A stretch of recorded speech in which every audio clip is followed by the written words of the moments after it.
ಮಲೆನಾಡಿನಲ್ಲಿ ಮಳೆ ಅಬ್ಬರಿಸುತ್ತಿದ್ದರೆ ಬರದನಾಡು ಚಿತ್ರದುರ್ಗ ಜಿಲ್ಲೆಯಲ್ಲಿ ಬರದ ಛಾಯೆ ಆವರಿಸಿದೆ. ಜನರಿಗೆ ಕುಡಿಯುವ ನೀರಿಗಾಗಿ ಪರದಾಟವಾದರೆ ಜಾನುವಾರುಗಳಿಗೆ ಮೇವಿನ ಕೊರತೆ ಎದುರಾಗಿದೆ. ಇದರ ನಡುವೆ ಮೇವಿಲ್ಲದೆ ದೇವರ ಎತ್ತುಗಳ ಸ್ಥಿತಿ ದೇವರೇ ಬಲ್ಲ ಎಂಬಂತಾಗಿದೆ. ಚಿತ್ರದುರ್ಗ ಜಿಲ್ಲೆಯ ಮೊಳಕಾಲ್ಮೂರು ವಿಧಾನಸಭಾ ಕ್ಷೇತ್ರದಲ್ಲಿ ಈ ಬಾರಿ ಮುಂಗಾರು ಮಳೆ ಕೈಕೊಟ್ಟ ಪರಿಣಾಮ ರೈತರು ಸಂಕಷ್ಟಕ್ಕೆ ಸಿಲುಕಿದ್ದಾರೆ.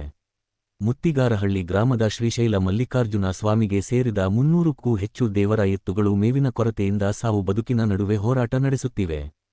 ಕಳೆದ 3 ತಿಂಗಳಿಂದ ಸಮರ್ಪಕ ಮಳೆಯಾಗದ ಪರಿಣಾಮ ಹಸಿರು ಮೇವು ಸಿಗುತ್ತಿಲ್ಲ. ಒಣ ಹುಲ್ಲು ಕೂಡ ಸಿಗದೆ ಕೆಲವು ಎತ್ತುಗಳು ಸಾವನ್ನಪ್ಪಿರುವುದಾಗಿ ಸ್ಥಳೀಯರು ತಿಳಿಸಿದ್ದಾರೆ. ಉಳಿದ ಎತ್ತುಗಳು ಆಹಾರಕ್ಕಾಗಿ ಎಂಗಲಾಚುತ್ತಿರುವ ದೃಶ್ಯಗಳು ಮನಕಲಕುವಂತಿವೆ. ದೇವರ ಎತ್ತುಗಳ ಕಿಲಾರಿಗಳು ಪ್ರತಿದಿನ ಅಡವಿಗೆ ಎತ್ತುಗಳನ್ನು ಮೇಯಿಸಲು ಕರೆದೊಯ್ಯುತ್ತಿದ್ದಾರೆ. ಆದರೆ ಮಳೆಯಿಲ್ಲದೆ ಅರಣ್ಯ ಪ್ರದೇಶದಲ್ಲೂ ಹಸಿರು ಮೇವು ಕಾಣಸಿಗುತ್ತಿಲ್ಲ. ಹೀಗಾಗಿ ನೂರಾರು ಮೂಕ ಪ್ರಾಣಿಗಳು ಹಸಿವಿನಿಂದ ನರಳುವ ಪರಿಸ್ಥಿತಿ ನಿರ್ಮಾಣವಾಗಿದೆ. ಕಣ್ಣೆದುರೇ ಎತ್ತುಗಳು ನರಳುತ್ತಿರುವುದನ್ನು ನೋಡುತ್ತಿರುವ ಕಿಲಾರಿಗಳು ದೇವರ ಎತ್ತುಗಳಿಗೆ ತಕ್ಷಣ ಸಮರ್ಪಕ ಮೇವು ಮತ್ತು ಅಗತ್ಯ ಸೌಲಭ್ಯ ಕಲ್ಪಿಸಬೇಕು ಎಂದು ಅಧಿಕಾರಿಗಳು ಹಾಗೂ ಜನಪ್ರತಿನಿಧಿಗಳಿಗೆ ಒತ್ತಾಯಿಸಿದ್ದಾರೆ. ಬರದ ಹೊಡೆತಕ್ಕೆ ಮನುಷ್ಯರು ಮಾತ್ರವಲ್ಲ, ಮೂಕ ಪ್ರಾಣಿಗಳು ತತ್ತರಿಸಿರುವ ಈ ಪರಿಸ್ಥಿತಿಗೆ ಶಾಶ್ವತ ಪರಿಹಾರ ಯಾವಾಗ ಎಂಬುದೇ ಈಗಿರುವ ಪ್ರಶ್ನೆ. ಇದು ಜನಧ್ವನಿ ನ್ಯೂಸ್ನ ವಿಶೇಷ ವರದಿ. ಎಲ್ರಿಗೂ ನಮಸ್ಕಾರ. ನನ್ನ ಹೆಸರು ಶಿವಕುಮಾರ್ ಅಂತ. ನಮ್ಮೂರು ಕೋಲಾರ ಡಿಸ್ಟ್ರಿಕ್ಟ್ ಮಾಲೂರು ತಾಲೂಕು.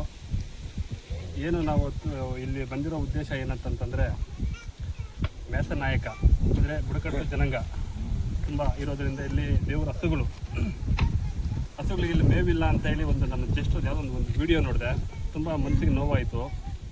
ಏನಪ್ಪ, ನಮಗಾದರೆ ಹೊಟ್ಟೆ ಹಸಿವಾದರೆ ನಾವು ಕೇಳ್ಬೋದು, ನಮ್ಗೆ ಹೊಟ್ಟೆ ಹಸಿವಾಗ್ತದೆ ಅಂತ ಯಾರಾದರೂ ಕೇಳ್ಬೋದು. ಬಟ್ ಅವ್ರಿಗೆ ಹಸುಗಳಿಗೆ ಹೆಂಗೆ ಗೊತ್ತಾಗುತ್ತೆ? ಸೊ ಆ ಒಂದು ಉದ್ದೇಶ ಇಟ್ಕೊಂಡು ನಾನೊಂದು ವಿಡಿಯೋದಲ್ಲಿ ನೋಡಿದೆ. ತುಂಬ ಮನಸ್ಸಿಗೆ ನೋವಾಯಿತು. ಅದಕ್ಕೆ ನಾನು ಇವತ್ತು ಈ ಊರಿಗೆ ಬಂದು ದೇವ್ರ ಹಸುಗಳನ್ನ ಒಂದು ಸತಿ ನೋಡಿ ಕಣ್ಣಾರ ಮನಸ್ಸಿಗೆ ತುಂಬ ನೋವಾಯಿತು. ಇದು ಪರ್ಮನೆಂಟ್ ಸೊಲ್ಯೂಷನ್ ಅಲ್ಲ. ಏನೋ ಇವತ್ತು ಒಂದು ದಿನ ಒಂದು ಲೋಡ್ ಕಳಿಸ್ಬೋದು, ನಾಳೆ ಒಂದು ಲೋಡ್ ಕಳಿಸ್ಬೋದು. ಇದು ಪರ್ಮನೆಂಟ್ ಸೊಲ್ಯೂಷನ್ ಅಲ್ಲ.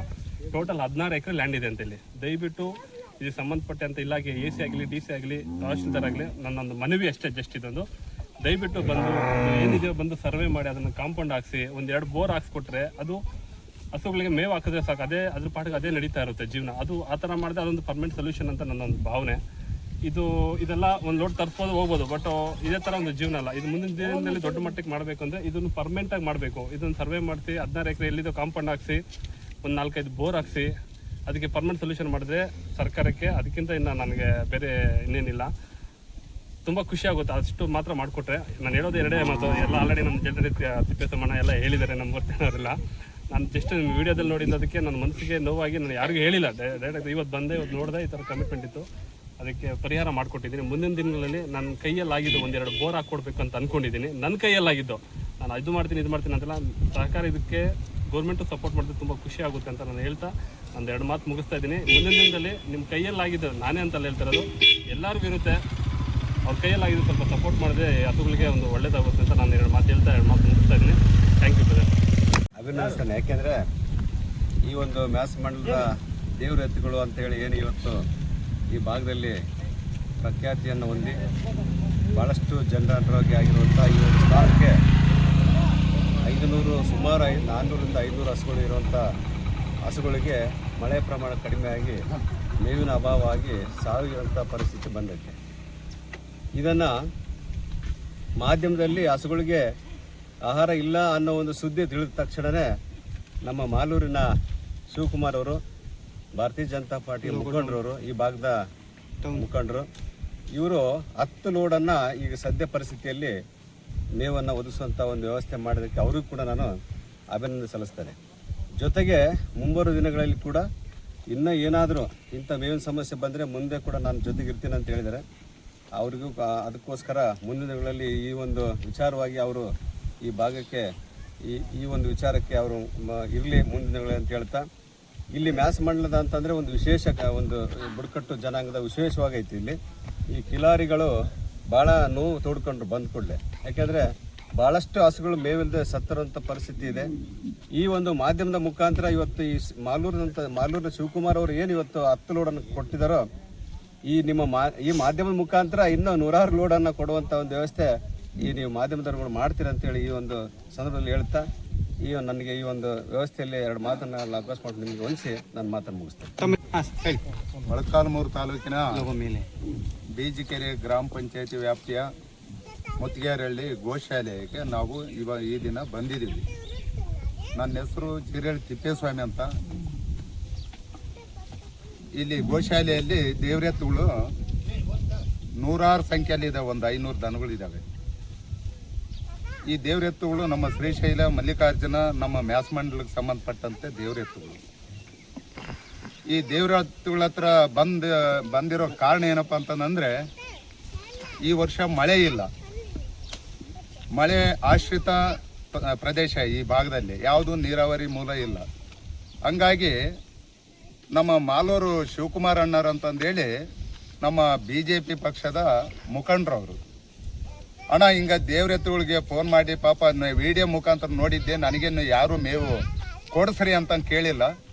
ಆದರೆ ವಿಡಿಯೋದಲ್ಲಿ ಆ ದನಗಳನ್ನ ನೋಡಿದರೆ ಅಯ್ಯೋ ಪಾಪ ಅನ್ನಿಸ್ತಾ ಇದೆ. ಒಂದು 10 ಲೋಡ್ ಮೇವು ಕೊಡಿಸ್ಬಾರನ್ರ ಬರೆಯೋಣ ಅಂತಂದೇಳಿ ಅವ್ರ ಜೊತೆಗೆ ನಮ್ಮ ಮುಖಂಡರ ಜೊತೆ ಸೇರಿಸ್ಕೊಂಡು ಒಂದು ಕರ್ಕೊಂಡು ಬಂದಿರೋಂಥ ವಿಚಾರ ಈ ದಿನ. ಇಲ್ಲಿ ಸಾಕಷ್ಟು ಹಿಂದೆ ಕೂಡ ನೇರ್ಲುಗುಂಟೆ ತಿಪ್ಪೇಸ್ವಾಮಿಯರಿದ್ದಾಗ ಕೂಡ ಅವ್ರಿಗೂ ಶಾಸಕರಾಗಿದ್ದಾಗ ಬೇಕಾದಷ್ಟು ಒಂದು ಕಿಲಾರಿಗಳಿಗೆ ತಂಗುದಾಣವನ್ನಾಗಿ ಕಟ್ಟಿರ್ತಕ್ಕಂಥದ್ದು ಅವರು ವಾಸ ಮಾಡಲಿಕ್ಕೆ. ಮತ್ತು ಅದಕ್ಕಿಂತ ಪೂರ್ವಕ್ಕೆ ಶಶಿಕುಮಾರ್ ಅವರು ಕೂಡ ದನ ಕರುಗಳು ಅಲ್ಲಿ ಮಳೆ ಬಂದರೆ ನೆನಿಬಾರ್ದು ಅಂತಂದೇಳಿ ಒಂದು ವ್ಯವಸ್ಥೆ ಮಾಡಿರ್ತಕ್ಕಂಥದ್ದು ಎದುರುಗಡೆ ಇದೆ. ಆದ ನಂತರ ಶ್ರೀರಾಮುಲಣ್ಣವ್ರು ಕೂಡ ಈ 2 ಶೆಡ್ಡುಗಳನ್ನ ಮೇವು ಕೂಡ ನೆನಿಬಾರ್ದು ಅನ್ನೋ ಲೆಕ್ಕದಲ್ಲಿ ಅವರು ಕೂಡ ಮಾಡಿರ್ತಕ್ಕಂಥದ್ದು ಎಲ್ಲ ಕಣ್ಣೆದುರಿಗೆ ಇದೆ. ಅದು ನಮ್ಮ ಮೇವು ನೀರಿಲ್ಲದೆ ಭಾಳ ದನ ಕರುಗಳಿಗೆ ಮೇವಿಲ್ಲ. ಈ ವಿಡಿಯೋ ನೋಡಿ ನಮ್ಮ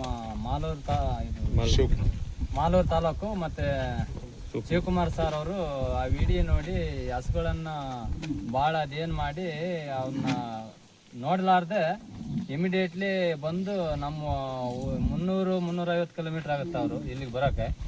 ಆದರೂ ಬಂದು ಹಸುಗಳು ಕಣ್ಣಾರ ನೋಡಿ ನಾವೊಂದು ವ್ಯವಸ್ಥೆ ಮಾಡಿಕೊಡೋಣ ಅಂತ ಬಂದು 10 ಲೋಡನ್ನು ಹುಲ್ಲು ಮಾಡ್ತೀನಿ ಅಂತ ಹೇಳಿದ್ದಾರೆ. ಇನ್ನು ಅಕಸ್ಮಾತ್ ಮುಂದೆ ಏನಾದರೂ ಅಂತ ತೊಂದರೆ ಆದರೆ ಮುಂದಕ್ಕೆ ಏನಾದರೂ ನೋಡೋಣ ಅಂತ ಕೂಡ ಹೇಳಿದ್ದಾರೆ. ಅದಕ್ಕೋಸ್ಕರ ಇನ್ನು ಮುಂದಕ್ಕೆ ಇದು 15 ಎಕರೆ ಜಮೀನು ಐತಲ್ಲ, ಅದನ್ನೆಲ್ಲ ಒಂದು ವ್ಯವಸ್ಥೆ ಮಾಡಿ ಪಂಪ್ ಸೆಟ್ಗಳು ಹಾಕಿ ಮತ್ತು ಮುಂದಿನ ವ್ಯವಸ್ಥೆ ಪೂರ್ತಲಕವಾಗಿ ಮಾಡೋಣ ಅಂತ ಅವ್ರ ಭರವಸೆ ಹೇಳಿದ್ದಾರೆ. ಅದಕ್ಕೆ ಇಷ್ಟೊಂದು ನಮಗೆ ಡೆವಲಪ್ ಮಾಡಿದ್ದಕ್ಕೆ ವಂದನೆಗಳು ಅಂತ ನಾವು ಕೇಳ್ತೀವಿ. ತಮ್ಮ ಹೆಸರು ಸರ್? ಪಾಲಯ್ಯ ಕಿಲಾರಿ ಅಂತ.